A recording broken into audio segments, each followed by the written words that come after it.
경제를 보는 눈, 생생경제.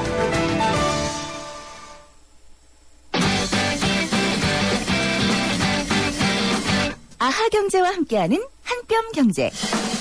경제 상식과 정의를 매일 한 뼘씩 키워드리는 시간. 오늘의 주제, 저가 항공사 매출이 치솟는 이유는 뭘까요? 올여름 휴가철에 국내 저가 항공사의 약진이 두드러졌습니다. 가격은 싸지만 사고가 많으리란 생각으로 국내 여행객이 기피하던 저가 항공사가 폭발적으로 성장한 거죠. 국토해양부는 올해 상반기 국내 저가 항공 이용객이 지난해 같은 기간보다 21%나 늘어난 738만 명이라고 발표했습니다. 저가 항공사의 국제선 전체 시장 점유율도 6.8%에서 9.3%로 2.5%포인트 넘게 늘었죠.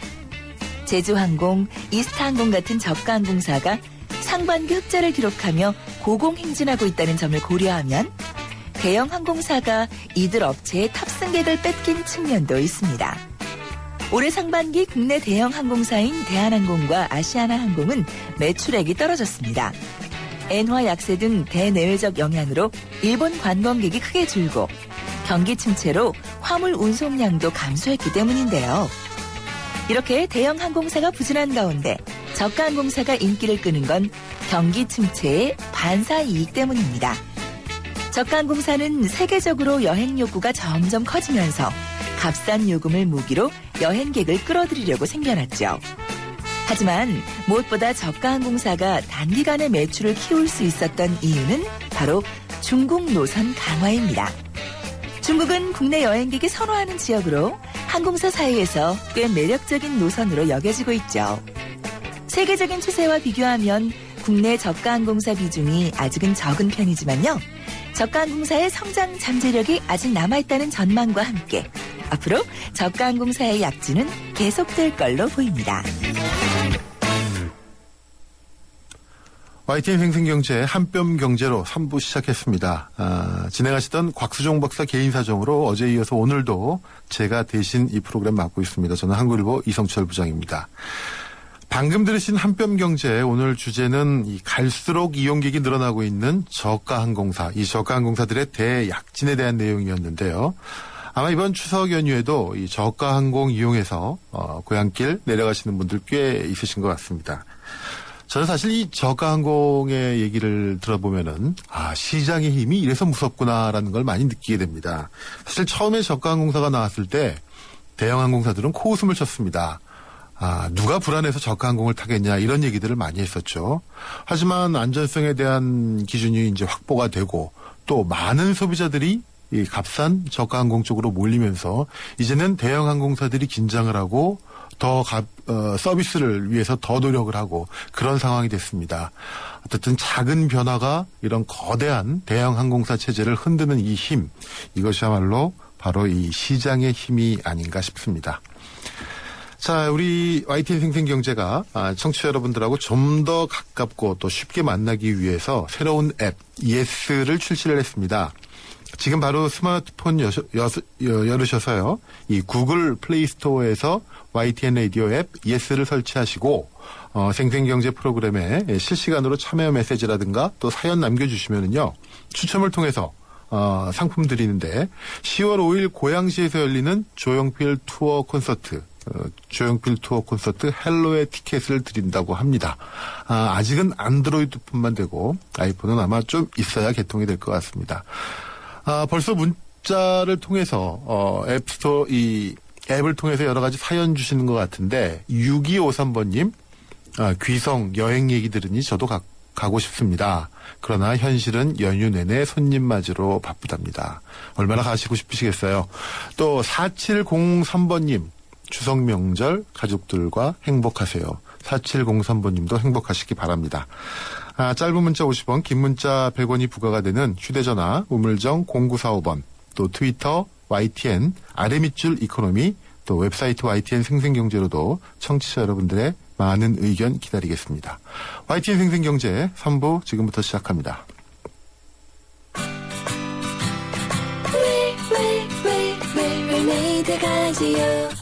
멋진 옷이 필요할 땐 웰메이드 가지요. 잘 만든 옷 가득가득 국민의 옷집으로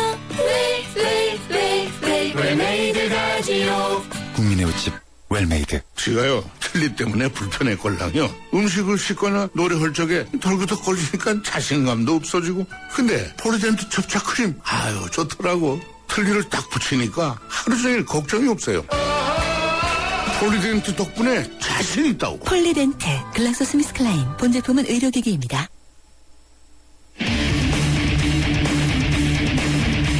곽수종의 생생경제. 자, 삼성전자 서비스의 불법 파견 논란이 계속되고 있습니다. 삼성전자 서비스가 협력업체들의 노동자들의 어떤 실질적인 사용자임에도 불구하고 도급으로 위장을 해서 불법적인 고용 형태를 취했다. 그래서 협력업체 노조가 급기야는 출범을 했고요. 또 이에 대한 고발도 있었는데 이번에 고용노동부가 이 부분에 대한 근로감독 결과를 발표를 했습니다. 어제 발표가 됐었죠. 내용은 이렇습니다. 삼성전자 서비스의 불법 파견 의혹이 일부 인정은 되지만 종합적으로 봐서는 불법 파견이 아니다. 이런 결론이 나왔는데 의혹은 있지만 불법은 아니다.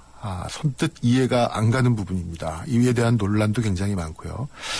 그래서 저희 제작진이 이 고용노동부의 이 같은 감독 결과를 발표한 고용노동부의 입장이 뭔지를 들여보려고 아침부터 계속 전화를 한 것 같습니다. 근데 이리저리 피하기만 하고 어쨌든 뚜렷한 대답을 하지 않고 있어서 오늘은 이 노동부에 삼성전자 서비스 불법 파견 고발장을 제출하셨던 민주당의 은수미 의원과 얘기를 나눠보도록 하겠습니다. 노동부의 입장과 해명이 있었으면 조금 더 명확한 내용을 우리가 이해하는 데 좀 쉽겠습니다만은 노동부 쪽에서 그러한 권리를 받아들이지 않으셨으니까 의원님 통해서 얘기를 좀 들어보도록 하겠습니다. 의원님 안녕하세요. 네, 안녕하세요. 네. 자, 어제 고용노동부의 근로감독 결과 보셨을 텐데 네. 어떤 느낌이 드시던가요? 우선 좀 노동부가 명확한 입장을 밝혔으면 좋겠는데요. 네. 그러지 않아서 아쉽고요. 네. 그런 고용노동부의 명확한 입장이 없는 상황에서 제가 판단하기에는 삼성 봐주기용 부실감독이다 이렇게 느꼈습니다. 네. 자, 그럼 조금 더 구체적인 내용으로 들어가서 지금 이제 네. 근로감독 자체에 대한 논란과 불신, 어제 사실 내용을 보면은 부분적으로는 문제가 있지만 종합적으로는 문제가 없다. 뭐 이제 이런 식의 결론이 대충 나온 것 같은데 네.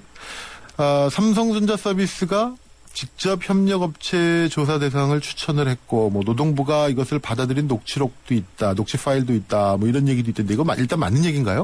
우선 저희들한테 그런 제보가 들어온 건 맞습니다. 네. 그래서 저희가 사실 확인을 하고 있고요. 네. 이번 근로감독 결과가 나오기 전에 제가 직접 서울 고용청을 방문했었어요. 네. 그래서 그때도 물어봤습니다. 그 근로감독 대상 업체를 혹여 삼성의 추천을 받아서 이 포함시킨 게 있느냐라고 했더니 일단 고용부는 전혀 그런 적이 없다. 이렇게 네. 답변하셨거든요. 네. 그래서 국감이 열리면 따져보겠습니다. 네. 예, 저희도 사실 확인을 지금 하고 있습니다. 그렇죠. 사실 여부의 확인이 일단 먼저인 것 같은데. 네.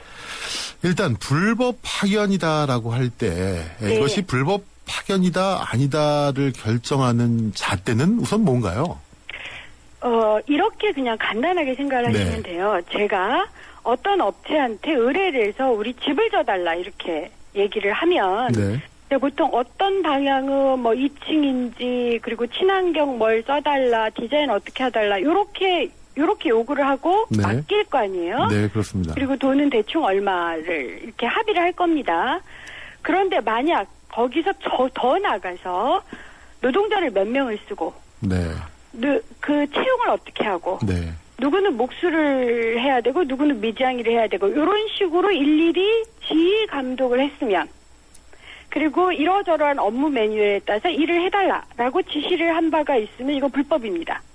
네. 근데 이번에 사실은 삼성전자 서비스가 협력업체한테 그렇게 했다는 거예요. 네. 그 기준에 따르면 이건 불법이다라고 볼 가능성이 농후하다라는 네. 것이 전문가들의 의견입니다. 예. 사실 이 부분은 이제 고용노동부가 직접 설명을 하고 어제 발표한 네. 내용에 대해서 의혹 여러 가지 이후에 나오고 있는 논란의 부분에 대해서는 해명을 해야 될 부분인데 어쨌든 노동부가 그 얘기를 안 하고 있으니까 결국 네. 은 의원님 얘기를 이제 듣게 되는 건 의원님 얘기만 일단은 들어서 저희가 판단을 해야 될 것 예. 같은데 근데 어떻습니까? 지금 이 파견법 관련 법규에서는 이런 식의 부분적으로는 의혹이 있지만 종합적으로는 아니다. 이런 합법적 도급이다. 이런 결론이 나올 수 있는 법적 근거가 지금 이 파견법에서는 있긴 있는 건가요? 아니요, 그렇지 않습니다. 지금 현재 사실은 그러니까 불법 파견이냐 아니냐 여부에 대해서는 해석상의 여러 가지 여진이 있습니다. 네. 왜냐하면 법은 사각지대가 있거든요. 예. 그래서 저희 민주당에서는 대법원 판례가 이미 나와 있어서 예. 그 대법원 판례 기초에서 법적 개정은 필요하다라고 보고 있고요. 예. 그다음에 현재 대법원 판례에 입각해서 보면 그럴 여지가 없다라고 보입니다. 예. 이렇게 그냥 쉽게 생각을 해보시면 돼요. 예. 그러니까 우리가 기업에 대해서 혹은 개인에 대해서 돈 세탁을 했느냐 네. 혹은 탈세를 했느냐 이런 걸 조사를 하잖아요. 네네. 그러면 한 10개 정도를 쭉 조사를 했는데 거기서 예를 들어서 한 5가지, 6가지는 뭐 돈 세탁을 안 할 수 있고요. 나머지 몇 가지 부분에 있어서 결정적으로 돈 세탁을 한 혐의가 있다 그러면 우리는 돈 세탁을 했다라고 얘기를 하잖아요. 네. 그게 없다고 합니까? 그러지 않거든요. 네. 그와 유사하게 이 불법 파견도 일종 고용 세탁입니다. 네. 그래서 일부는 합법적인 모양을 갖추려고 굉장히 노력을 해요. 네네. 그런데 몇 가지 예를 들어서 지시를 했는지 예. 혹은 돈을 댔는지 채용에 개입을 했는지 이런 몇 가지 문제는 굉장히 결정적인 기준이라고 이미 대법원 판례에 나와 있습니다. 네.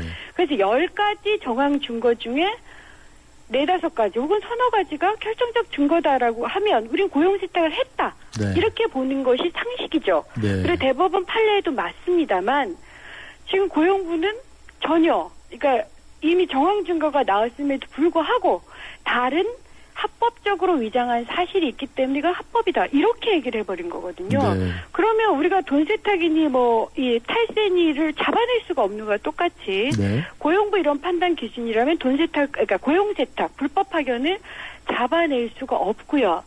그렇게 되면 대기업들은 마구 하청 부리고 그다음에 자기가 줘야 될 정당한 이 임금이나 고용에 대한 지불을 하지 않는 거죠. 네. 그래서 지금 여기에 해당되는 노동자들이 삼성전자 서비스만 한 10,000명 되고요. 예. 요 사례를 그대로 적용하면 100만 명 이상의 노동자들이 사실은 불법적인 고용에 그 고통을 받게 되어 있습니다. 네. 그 어떤 팩트 부분에서 이견이 있는 부분은 없습니까? 예컨대 뭐 협력업체 독립성 부분이라든가 뭐 원청업체의 작업 지시 여부라든가 이런 것들이 이제 중요한 판단의 잣대가 되는데 네. 이것이 없었다. 저쪽에서는 삼성전자 서비스 쪽에는 없었다. 이쪽에서는 있었다. 이런 어떤 팩트 부분에서 차이가 나는 부분은 없었나요, 이번에? 고용부도 완전히 없었다고는 하진 않죠. 네. 그러니까 예를 들어서 협력업체가 일부 돈을 댔어요. 네. 잘 업체를 만드는데 그렇지만 고용부가 또한 사실 저희들이 보내준 이 정황 팩트 부분에 있어서도 그것조차도 네. 협력업체가 당연히 자기 업체를 만들기 위해서 대야 될 돈 일부도 삼성전자 서비스 대줬다라는 것이 일정하게 나왔고요. 예.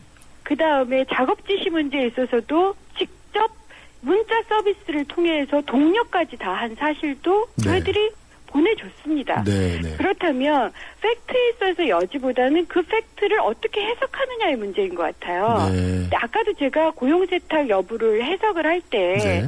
10가지 중에 서너 가지 나왔으면 고용세탁을 한 거지. 네. 이걸 나머지 서너 가지가 아니다라고 해서 네. 안 한 거다라고 얘기하니까 이제 곤란하다고 했잖아요. 네네. 근데 그에 따른 판례 기준도 있기 때문에 네. 저는 팩트의 차이보다는 해석상으로 무엇을 따라서 했느냐, 즉 대법원 판례를 따라서 해줬느냐, 네. 아니면 삼성 대기업의 주장에 따라서 해줬느냐. 네. 그래서 삼성 대기업의 주장에 따라서 해준 게 아니냐. 그래서 삼성 봐주기 혹은 삼성 편들기 근로감독이었다라는 생각을 지울 수가 없습니다. 네.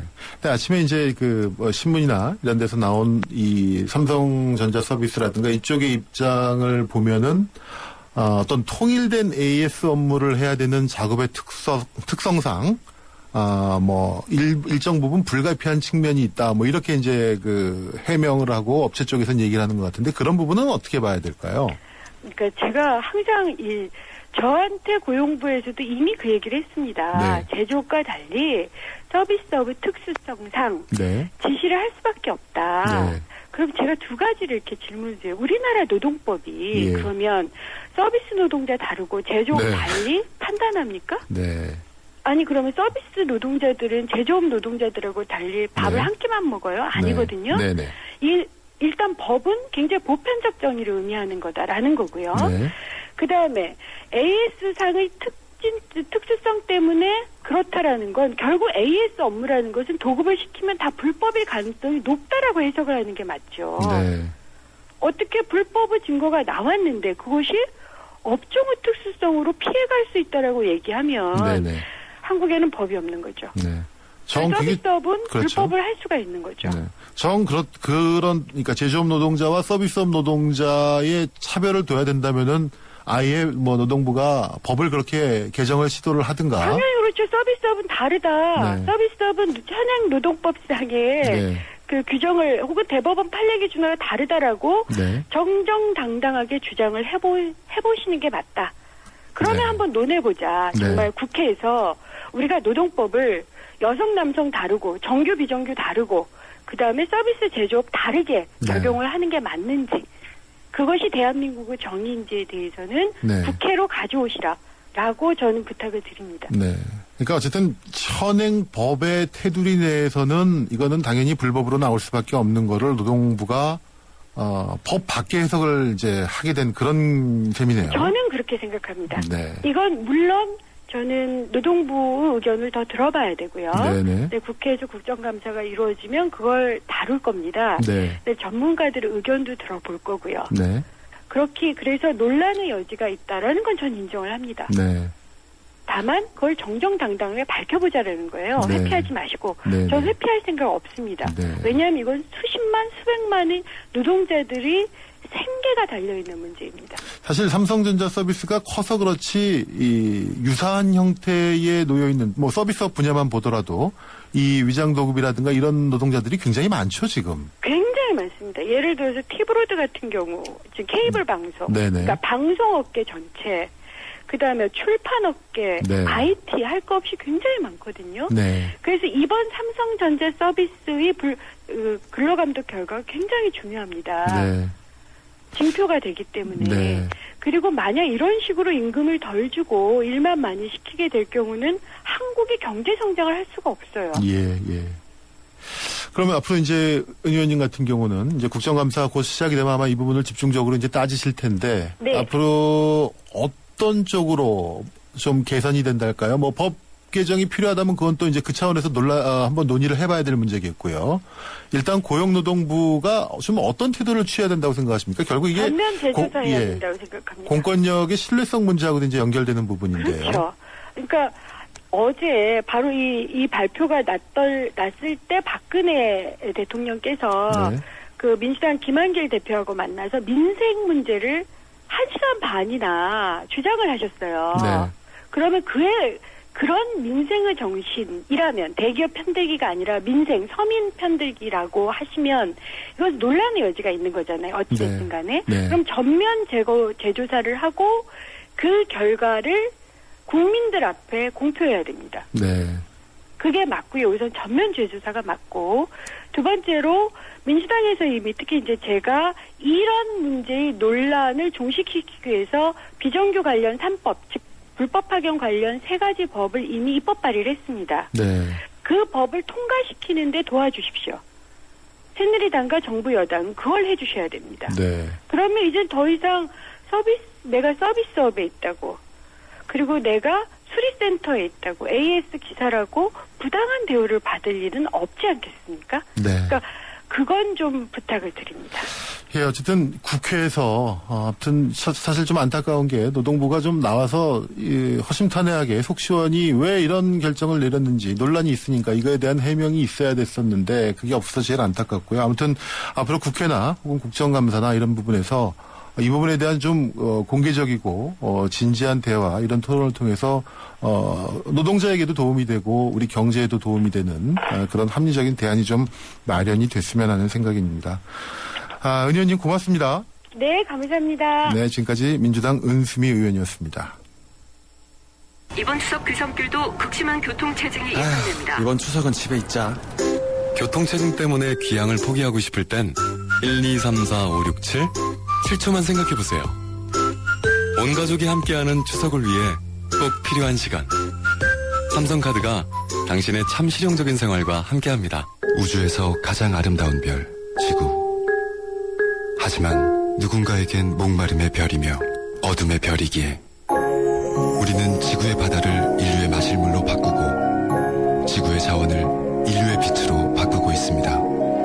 지구의 가치를 높이는 기술, 두산중공업. 자, 잠시 후 4부에서는 노무상담 코너 준비되어 있습니다. 상담 신청은 전화, 서울전화 771-0945번, 또 문자메시지 휴대전화, 우물정의 0945번, 또 YTN 라디오, 이 새로운 앱, 안드로이드 폰에서만 지금은 되는데요. 예스에서 YTN 생생경제 프로그램에 실시간으로 사연 남겨주시면 됩니다. 잠시 후 4부에서 다시 뵙겠습니다. 결혼 3년 차. 지영 씨는 매달 월세 내는 날이 무섭다. 생활비의 절반 가까운 돈이 빠져나가기 때문이다. 적금 하나 부을 수 있는 돈이 매달 그렇게 사라지니 월세에서 전세로 옮기는 게 꿈이란다. 월세에서 전세로 갈아타고 싶은 대한민국 서민의 소박한 꿈. 평균 4에서 5%대의 낮은 금리로 시중은행에서 쉽게 대출받을 수 있게 주택금융공사 전세자금 보증이 후원합니다. 전세자금 대출이 필요한 분들께 든든한 보증인이 되어드리겠습니다. 한국주택금융공사. 초등학교 선생님이 학생들에게 물었습니다.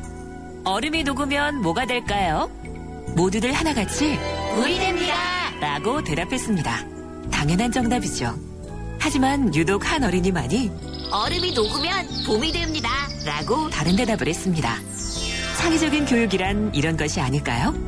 정답 찾기 교육에 길들여진 우리 교육의 자화상. 더 늦기 전에 자유로운 사고를 통해 스스로 생각의 힘을 키우는 창의지성 교육이 필요합니다. 이 캠페인은 경기도 교육청이 함께합니다.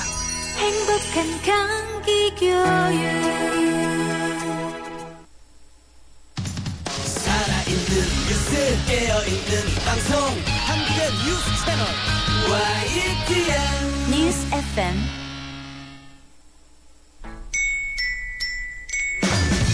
정직한 경제, 생생경제.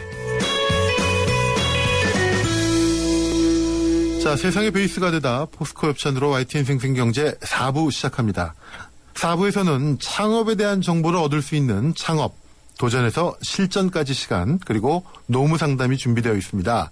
의견 있으신 분은 짧은 문자 50원, 긴 문자 100원이 부과되는 휴대전화 우물정 0945번으로 보내주시면 됩니다.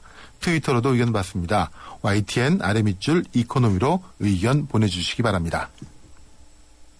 여러분, 강남 좋아하시죠? 저도 참 좋아하는데요. 강남을 누리는 위례와 미사에서 푸르지오가 10월 총 2,800여 세대를 동시 분양합니다. 위례 센트럴, 위례 그린파크, 미사 강변 푸르지오. 저도 푸르지오 참 좋아하는데요. 10월에 꼭 가봐야겠습니다. 문의 1899-1664. 푸르지오. 대우건설. 1층 없는 2층은 없고 철길 없는 기차 없으며 스승 없인 제자도 없습니다.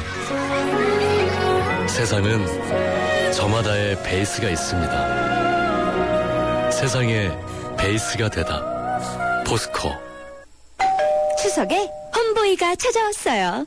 엄마에겐 CCTV, 아이에겐 전자책, 아빠에겐 내비게이션. 홈보이 하나면 다 되니까 추석에 온 가족이 원하는 스마트한 선물 유플러스 홈보이. 유플러스 매장에서 만나세요. 가입 문의 101.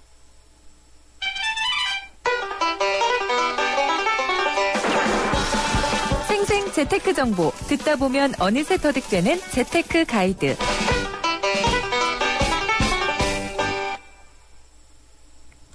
자, 창업, 도전에서 실전까지 시간입니다. 사실 은퇴한 창업자들이 이 퇴직 후 가장 중요하게 여기는 것, 뭐 여러 가지가 있겠습니다만 아마도 건강이 가장 먼저가 아닐까 생각이 되는데요. 나와 가족의 건강관리도 책임을 지면서 만약에 돈도 벌 수 있다. 그럼 정말 금상첨화가 될 텐데요. 그래서 오늘은 건강 관리도 할 수 있는 건강원 창업에 대해서 한번 알아보는 시간을 마련을 했습니다. 스타트 비즈니스 김상훈 소장 전화 연결되어 있습니다. 소장님 안녕하세요. 예, 안녕하세요. 김상훈입니다. 네.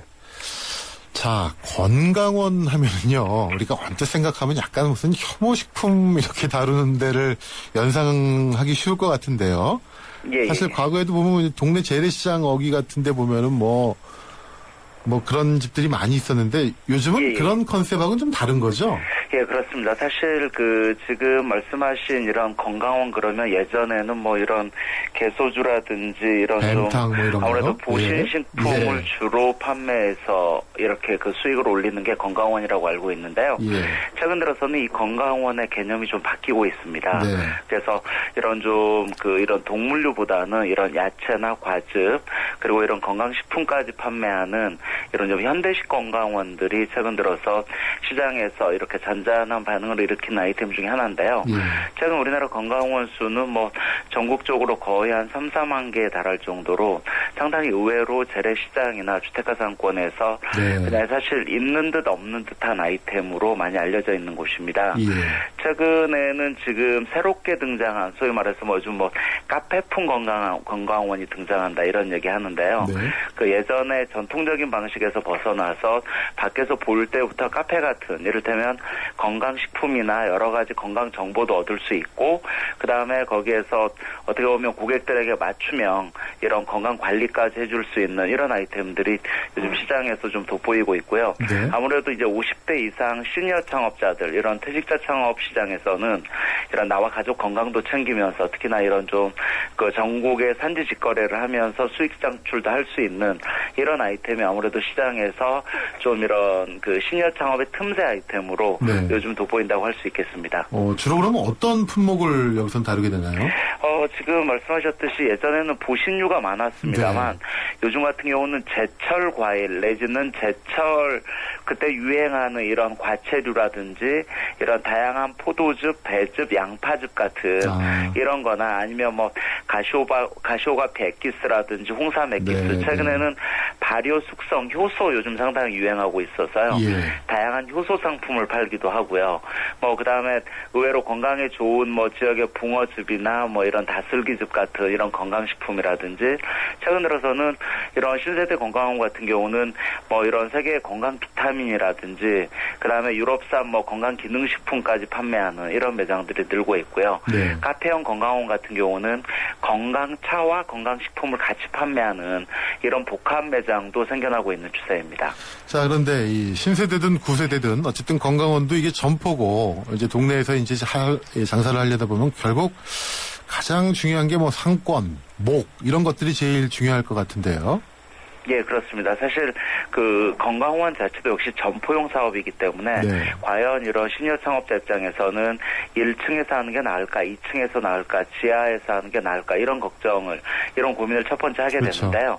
아무래도 가장 최적 상권이라면 이런 대단위 아파트 단지나 주거 밀집도가 높은 이런 주택가 배후 상권 내지는 재래시장 진입로변의 1층에 실면적 20평 정도 내외 점포가 가장 최적 점포라고 할 수 있겠고요. 특히나 이게 뭐 이 점포 같은 경우는 뭐 요즘 김밥집이나 이런 빵집처럼 아주 가장 상급지에 들어갈 필요는 없습니다. 하지만 이런 차량 고객이라든지 하나의 어떤 충동 구매보다는 어떻게 보면 목적 구매를 하시는 분들이 많기 때문에 이 외부에서 차 타고 갔을 때 눈에 딱 띄는 점포, 즉 가시성이 높은 1층 점포가 가장 낫겠다는 생각이 들고요. 특히나 아무래도 이게 뭐 그렇다고 고수익을 아주 올리는 이런 사업이라고보다는 주택가 상권의 하나의 동네 상권으로 출점하는 경향이 많기 때문에 서울 수도권 기준으로 본다면 월 임대료가 그래도 최대 200만 원 넘지 않은 이런 좀 임대료가 저렴한 점포를 구하는 게 관건이라고 할 수 있겠습니다. 사실 제가 사는 뭐 이 아파트 동네에도 이 비슷한 이 건강원들이 있는데 어느 집은 꽤 오래 하시는 것 같고요. 어느 집은 또 이제 금방 주인이 바뀌시는 것 같기도 한데 어떻습니까? 이 좀 성공 사례를 아무래도 좀 소개를 해주시면 이해하시기가 편할 것 같은데요. 예, 지금 최근에 주택가 상권의 성공 사례들은 예전에 그 오래된 건강원부터 시작해서 최근에 좀 새로운 스타일의 건강원까지 요즘 많이 생겨나고 있고요. 최근 들어서는 또 이 프랜차이즈 업체, 프랜차이즈 브랜드까지 이 시장에 뛰어들면서 여러 가지 브랜드 형태의 건강원들도 생겨나고 있는데요. 그 충남 당진 상권, 이를테면 충청도 지역에서 가장 좀 서해안고속도로와 함께 뜨거운 상권 중에 하나인데요. 이 당진 상권에서 프랜차이즈가 아닌 독립점 형태로 운영하고 있는 안재훈 대표 같은 경우는 지난 99년부터 시작해서 지금까지 상당히 좀 짭짤하게 10년 넘게 이 건강원 사업을 잘하고 있고요. 지금 40대 중반 나이임에도 불구하고 그 일대 하나의 지역 주민들 대상으로 다양한 이런 과즙이라든지 이런 전체 고객의 한 70% 이상을 주부를 타깃으로 하면서 어떤 지역 건강 전도사 내지는 하나의 어떤 그 건강 정보를 알려주는 곳으로 상당히 좀 각광을 받고 있습니다. 특히 가장 중요한 마케팅의 핵심이라는 것은 역시 이런 작은 소점포 경영도 역시 인맥 관리 가장 중요한 부분인데요. 특히 만약에 고령자 창업이나 퇴직자 창업 같은 경우는 지금까지 풍부한 사회생활을 통해서 잘 관리해온 인맥을 통해서 이런 건강한 매출로 연계할 수 있다면 상당히 좋은 이런 매출로 가져갈 수도 있겠다는 생각이 들고요. 제일 큰 관심은 근데 아무래도 창업 비용일 텐데요. 어떻습니까? 비용은 얼마 정도? 사실은 비용 부분도 건강원 같은 경우는 요즘 웬만한 커피집 그러면 3억, 4억, 5억 이런 커피집도 많은데요. 이 비용 건강원 같은 경우는 한 1억 이내 비용, 1억 내외 비용으로 충분히 오픈이 가능하고요. 점포 비용 5천만 원 내외, 그 외 인테리어라든지 특히 이제 아무래도 이런 즙을 만들거나 하면 중탄기 구입비가 들어갈 수 있는데요. 이 비용이 한 대당 200만 원 정도, 그리고 기타 유압기나 포장기, 부자재 구입비까지 한다고 하더라도 한 1억 내외 비용으로 오픈이 가능합니다. 이게 대부분 지금 어떻습니까? 프랜차이즈가 많습니까? 아니면 독립형이 많습니까? 최근 들어서는 건강원 시장이 프랜차이즈 브랜드가 많이 생기기도 했는데요. 또 건강원은 아직까지 독립점 형태로 운영하는 경우도 상당히 많습니다. 그래서 또 건강원 시장만큼은 프랜차이즈와 독립점이 한 반반 정도 수요라고 보시면 될 것 같습니다. 근데 이게 그냥 물건 파는 게 아니라 그래도 건강을 다루는 업종인데 전문성까지는 아니더라도 이 부분에 대한 좀 지식이랄까요? 이런 것들이 좀 있어야 될 것 같은데 어떤 부분이 좀 필요할까요? 성공적인 창업을 위한 어떤 조건이랄까요? 그렇습니다. 사실 이 건강원 창업자, 건강원의 사업에 관심을 가지려면 먼저 건강에 대한 기본적인 공부를 좀 하는 절차가 필요합니다. 이를테면 특히나 요즘 양방, 한방, 대체약 여러 가지 건강에 대한 관심도는 우리 5천만 소비자들의 모든 공통의 관심사이기 때문에 저는 이런 체질별 건강법이라든지 최근 들어서는 전국 대학의 평생대학원이라든지 이런 데 가면 전통 약재개발과나 한약자원과 같은 이런 건강 관련 전공학과가 있습니다. 그래서 이런 평생대학원에서 작게는 1년에서 2년 정도 과정을 마친다면 아무래도 보다 높은 어떤 건강원 창업자로서의 전문성을 높일 수 있는 부분도 있고요.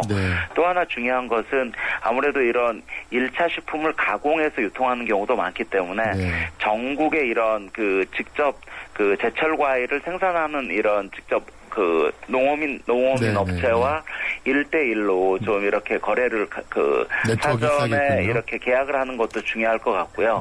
아무래도 또 최근 들어서는 인터넷 시장이 판매업 시장에서는 뗄래야 뗄 수가 없습니다. 그래서 오프라인 매장을 중심으로 하되 온라인 같은 경우도 이런 오픈마켓이라든지 이런 걸 통해서 전국에 이 수요층을 대상으로 온라인 판매까지 연계한다면 아마 안정적인 이런 수익을 올릴 수 있는 이런 계기가 되지 않을까 하는 생각이 듭니다. 역시 모든 창업이 공부가 제일 중요한 것 같은데 마침 우리 YTN 라디오 앱으로 지금 사연이 하나 들어왔네요. 6253번님이 보내주셨는데 우리 동네 건강원이 카페 스타일로 아주 밝고 깔끔해서 기존의 건강원 선입견이 없어지더랍니다. 이런 사연 보내주셨습니다.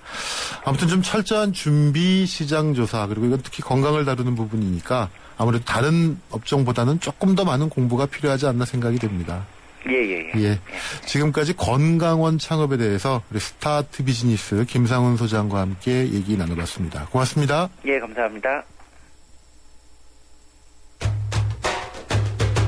시사 경제 프로 곽수종의 생생경제를 다양하게 만나는 방법. 인터넷에서 YTN 라디오를 검색하면 지금 방송되고 있는 생생경제와 지난 방송을 다시 들을 수 있고 YTN 애플리케이션과 팟캐스트를 통해서도 들을 수 있습니다. 언제 어디든 손쉽게 만날 수 있는 곽수종의 생생경제. 참 좋다. 자, YTN 생생경제. 오늘 노무 상담이 있는 날입니다. 상담 신청부터 알려드리겠습니다. 서울은 전화 771-0945번, 또 문자 메시지 휴대전화 우물정에 0945번도 되고요. YTN 라디오 새로운 앱 예스에서 YTN 생생경제 프로그램에 실시간으로 상담 신청 남겨주시면 됩니다. 홈페이지도 늘 열려 있으니까 많은 궁금증 있으면 신청 바랍니다. 자, 오늘 노무법인 천지의 박기현 노무사님 같이 나오셨습니다. 여기서 바로바로 답변을 드리도록 하겠습니다. 안녕하세요. 예, 안녕하십니까. 추석은 어디 안 가시나요? 저도 고향 내려가야 될 것 같습니다. 예. 자, 추석 전날, 연휴 전날이어서 이제 다들 약간 좀 분위기가 들떠 있는 것 같은데, 어쨌든 또 궁금하신 분들도 많습니다. 우선 사연 좀 알려드릴게요. 7622번님이 보내주신 내용인데요. 10인 미만의 사업장이라고 하십니다. 두루누리 사회보험을 지원해준다는 연락이 왔다고 하는데 이게 도대체 무슨 보험인지 무료인지 어떤 혜택을 받는지 궁금하신 것 같아요. 먼저 이게 두루누리 사회보험은요. 그 근로자 10인 미만의 소규모 사업장하고 여기에 종사하는 근로자 중에서 월 평균 급여가 130만 원 미만인 근로자를 대상으로 해서 국가가 국민연금과 고용보험의 사용자 부담금 그리고 근로자 부담금의 2분의 1씩을 사용자와 근로자에게 각각 지원해주는 그런 제도입니다. 그래서 요거는 이제 소규모 사업장 특히 저소득 근로자들이 보험료 부담 때문에 이제 사회보험의 사각지대에 놓여서 혜택을 받지 못한 이런 문제점들을 해소하기 위해서 2012년 7월 1일부터 지금 시행하고 있는 제도입니다. 그러니까 이거는 국가에서 주는 거니까 뭐 이 고용보험료를 근로자가 내거나 회사가 내거나 하는 건 아닌 거죠? 요 국가에서 지원해 주는 제도인데요. 이 부분을 이제 지원을 해 주는 제도입니다. 예컨대 보면은 국민연금 경우에는 이제 근로자 같은 경우에 급여의 9%를 이제 공반에 납부하는데요. 요즘 이제 사용자 근로자가 딱 절반씩 4.5% 부담하고 있습니다. 근데 요거의 절반씩. 즉 사용자 부담하는 4.5%의 2분의 1. 그리고 또 근로자가 부담하는 4.5%의 2분의 1. 요거를 이제 각각 지원해주는 그런 제도라고 볼 수 있습니다. 그러니까 국가가 절반을 하고 사용자와 근로자가 나머지 반씩. 그렇습니다. 25%씩 부담을 하는. 예, 맞습니다. 어쨌든 뭐 이 부담을 다른 일반 대형 근로자들보다는 절반 이하로 하게 되기 때문에 그렇습니다. 상당히 도움이 되겠군요. 꼭 이용하시기 바랍니다.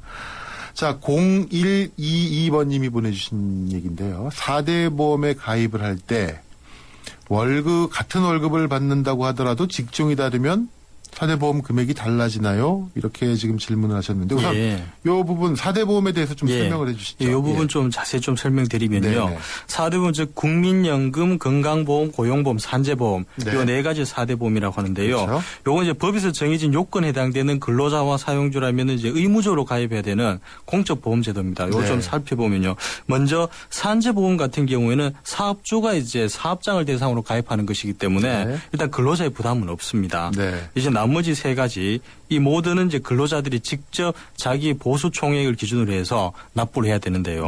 국민연금 같은 경우는 임금 총액의 9%를 납부합니다. 매월. 그런데 요 중에서 이제 2분의 1인 4.5%는 사업주가 부담하고 근로자는 나머지 4.5% 부담하게 되고요. 건강보험 같은 경우에도 자기네 이제 보수 총액의 5.89%를 납부하게 됩니다. 이 부분도 사용자가 반을 부담하기 때문에요. 실제 이제 근로자는 2.945%를 납부하게 됩니다. 그럼 고용보험 같은 경우도 원칙적으로는 근로자 자신의 보수 총액을 기준으로 해서 실업급여의 보험료율 즉 1.3%의 2분의 1을 납부하게 되는데 2분의 1은 이제 사용자 부담하게 되니까요. 그런데 여기 고용보험하고 산재보험은 개별 보험료율이라는 게 있습니다. 이게 뭐냐면 과거 한 3년 동안 실업급여가 많이 지급된 사업장 또 산재사고가 많이 난 사업장 같은 경우에는 보험료율이 올라갈 수도 있고 또 그 반대인 경우에는 보험료율이 내려갈 수도 있거든요. 그러니까 위험한데 보험료가 높은 그런 일반적인 원칙이 적용이 되는 거군요. 그렇습니다. 그래서 이걸 정리하자면 국민연금과 건강보험은 자신의 소득만을 기준으로 해서 보험료율을 곱해서 산정이 되고요. 고용보험은 원칙 자신의 소득을 기준으로 하되 사업장 특성에 따라서 조금 달라질 수가 있고 산재보험 같은 경우에는 근로자 자신이 이제 납부되는 금액은 없다. 이렇게 정리할 수 있을 것 같습니다. 그러니까 같은 월급을 받는다 하더라도 어쨌든 근로자 입장에서는 고용보험은 조금 달라질 수 있습니다. 나머지는 변동이 없고 산재보험은 어차피 회사가 내는 돈이니까. 산재 사용자가 내니까 그렇습니다. 명확하게 정리가 된 것 같네요. 자, 다음 5128님이 보내주신 사연인데요. 노란우산 공제에 대한 얘기입니다. 노란우산 공제라는 게 이제 뭐 폐업, 퇴임, 질병, 사망 등 사유가 있을 때 지급을 받는다고 하던데 사망을 하게 되면은 이게 상속이 되는 건지? 예, 상속이 됩니다. 예. 그리고 또 질병이 있을 때 혜택을 받는 건 뭐 질병으로 사업을 계속하지 못할 때도 받는 건지 아무튼 여러 가지 질문을 하셨는데요. 우선 이 노란우산 공제에 대한 설명 좀 해주시죠. 이게 노란우산 공제 요 제도도 소기업, 이제 소상공인 분들이 이제 폐업이라든가 노령 사망 등에 따라서 이제 생계 위협이 발생했을 경우 때 요때 생활 안정을 기하고 또 사업 재개 기회를 제공하기 위해서 중소기업 협동조합법에 따라서 운영되는 공적 제도입니다. 이것도 이제 중소기업 중앙회가 담당하고 있고요.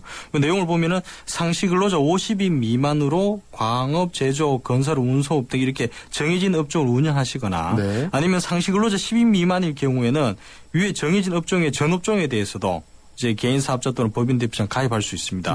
이렇게 노란우산 공제에 가입하셔서 매월 5만 원부터 한 70만 원까지 이제 부금 가입하시면요. 폐업이라든가 뭐 법인 해산, 사망, 질병, 부상 이런 걸로 해서 더 이상 사업을 운영하시는 게 어려울 경우에 기본 공제급 그리고 또 부가 공제급을 지급하고 있습니다. 이건 사업주가 받는 거네요. 그렇습니다. 그러니까. 근로자가 받는 건 아니고. 근로자가 받는 건 아닙니다. 근데 지금 질문하신 분이 어떠한 사유도 발생하지 않은 상태에서 15년 이상 유지하고 해약을 하게 된다면 불입한 금액은 어떻게 환급을 받는 건가요? 예, 환급 받을 수 있습니다. 노란우산 공제 중도에 때 해약할 수도 있고요. 만약 이분이 이제 15년 뒤에 해약을 하신다 그러면요, 그 사유에 따라서 이제 자유의사에 따른 그 일반 해약과 또 정해진 요건이 발생할 때 되는 간주 해약이 되는데요. 두 가지 모두 이제 정해진 기준에 따라서 해약 환급금이 지급됩니다. 만일 간주 해약일 경우에는 7회 이상 납부했으면 원금 전액이 지급되고요. 37회 이상 납부했을 경우는 복리 이자가 더해져서 함께 지급됩니다. 그러면 일반 해약 같은 경우에도 60일 이상 납부했을 경우는 원금 지급, 또 73일 이상 경우에는 매년 2.5%씩 가산해서 부가적으로 지급되기 때문에 이분같이 한 15년 이상 납부하시고 해약하신다면 뭐 전혀 불이익은 발생하지 않을 것 같습니다. 일종의 만기 환급형 보험 개념으로 보면 그거하고 비슷할 수 있습니다. 자, 지금 노무법인 천지의 박기현 노무사님과 함께 노무상담하고 있습니다. 이 안내 전화 다시 한번 알려드리겠는데요. 서울은 02771-0945번으로 하시면 되고요. 또 문자메시지 휴대전화 우물정 0945번 또 YTN 라디오 새로운 앱 예스 이런 데를 통해서 궁금하신 사항 문의해 주시면 됩니다. 자, 1921님이 보내주신 사연입니다. 2004년에 퇴직금 누진제가 폐지가 되면서 퇴직금을 중간 정산하셨고요. 당시 근데 회사가 퇴직금 산출 내역도 주지 않고 그냥 통장에 얼마다 일방적으로 입금을 하셨나 봅니다. 근데 최근에 와서 이게 통상임금으로 지급하지 않고 본봉 직책수당만으로 퇴직금을 산정해서 지급한 사실을 알았는데 과연 이렇게 과거의 산정 오류로 인한 퇴직금 못 받은 퇴직금 받을 수 있습니까? 근데 이분 같은 경우에 원칙 받으실 수는 있는데요. 근데 뭐냐면은 이 퇴직금 중간 정산을 이분이 2004년도에 하셨거든요. 즉 9년이라는 시간이 지난 상황입니다. 이게 근로자 퇴직급여 보장법 제10조에 보면요. 이 법에 따른 퇴직금을 받은 권리는 3년간 행사하지 않으면 시효로 소멸한다. 이렇게 퇴직금의 소멸시효를 3년으로 규정하고 있습니다. 그렇기 때문에 이분 같은 경우에 원칙 이제 평균 임금으로 해서 사실 통상 임금도 아니고 그보다 이제 범위가 넓은 평균 임금으로 해서 이제 받으실 수는 있는데요. 이건 좀 안타깝게도 시간이 많이 지나셔서 법적으로 퇴직금 지급 받을 권리가 근데 이제 회사에 만약에 다니는 상황이라면 회사에다가 뭐 퇴직금 내역 봅시다라고 사실 하기 힘든 분위기일 수도 있지 않습니까? 그럴 수도 있습니다. 근데 그런 경우는 상당히 억울할 것 같은데요. 그럴 수도 있고 또 이분이 원래 대부분 판례가 중간정산 같은 경우에는 중간정산 시점으로부터 3년이 지나면 그 중간정산 이전의 거에 대해서는 또 시효가 소멸되거든요. 그때 회사에 다니신다 하더라도 실제 사업주가 알아서 이제 주시면 모르겠으되 그 이후의 거는 얘기할 수 있겠지만 중간정산 한 이전 거는 지금으로 봤을 때 시효가 지난 것 같습니다. 상당히 안타까운 사연인데 모르겠습니다. 이건 뭐 소송으로 풀려면 풀 수가 있을지 모르겠습니다만은 이런 부분은 조금 좀 제도의 어떤 개선이라든가 현실적인 직장의 어떤 분위기 이런 것도 좀 가만히 돼야 되는 것이 아닌가 생각이 듭니다. 자, 오늘 노무상담은 여기까지 듣도록 하겠습니다. 노무법인 천지의 박기현 노무사님이셨습니다. 자, 추석 잘 보내시고요. 또 뵙겠습니다. 고맙습니다. 고맙습니다. 요정 씨, 어떤 보험 드셨어요? 전 MG 새마을금고보험이죠. 짝짝짝. 발짝. 행복한 보험. 짝짝짝. 바짝. 가까운 보험. 짝짝짝. 깜짝. 놀라운 보험. 한국인의 행복 단짝. 메이크 굿. MG 새마을금고보험. 자동차 1년에 얼마나 타세요? 한 7,000km? 사고 난 적은요? 3년간 없죠. 그럼 보험료 할인 더 받으셔야죠. 마일리지로 할인받고 3년 무사고로 또 한 번 할인. 악사 다이렉트 자동차 보험 1566-1566 악사 다이렉트. 가입 시 유의사항을 꼭 확인하세요. 휴대폰 싼 거로 주세요. 아무렇게나 사면 안 되지. 최신 건 잘 사셔야죠. 모두 다 따져봐야죠. 어디서요? 비교를 믿고 사는 하이마트. 잘 사고 볼 일입니다. 알차게 잘 샀지? 역시 하이마트네. 최신 휴대폰 살 땐 하이마트로 가요. 자, YTN 라디오 앱 예스로 보내주신 사연 몇 가지 소개해드리겠습니다. 5163번님, 추석 연휴가 더 바쁜 곳도 많아요. 저는 놀이공원에서 근무하는데 추석 연휴 3일은 비상근무라 어디 가지도 못해요. 맞죠? 우리 놀 때 일하시는 분들 참 많습니다. 9983번님, 예스 설치 완료 이렇게 보내주셨고요. 또 9163번님은 YTN 라디오 예스 오픈 축하드려요. 추석 연휴 고향집 내려가며 잘 들을게요 라고 말씀하셨습니다. 자, 오늘 사연 중에서 뽑은 조용필 콘서트 당첨자는 9163번입니다. 9163번님 축하드리고요. 가서 콘서트 잘 보시기 바랍니다. 자, YTN 라디오 앱 예스 인기가 굉장히 높습니다. 의견 많이 보내주시고요. 긴 추석 연휴 시작이 됩니다. 모쪼록 즐거운 명절 되시기 바랍니다. 고향 안전하게 꼭 다녀오시고요. YTN 생생경제는 이 긴 추석 연휴 지나고 다음 주 월요일에 제가 아닌 곽수정 박사가 다시 계속 진행을 하도록 하겠습니다. 지금까지 저는 한국일보의 이성철 부장이었습니다. 고맙습니다.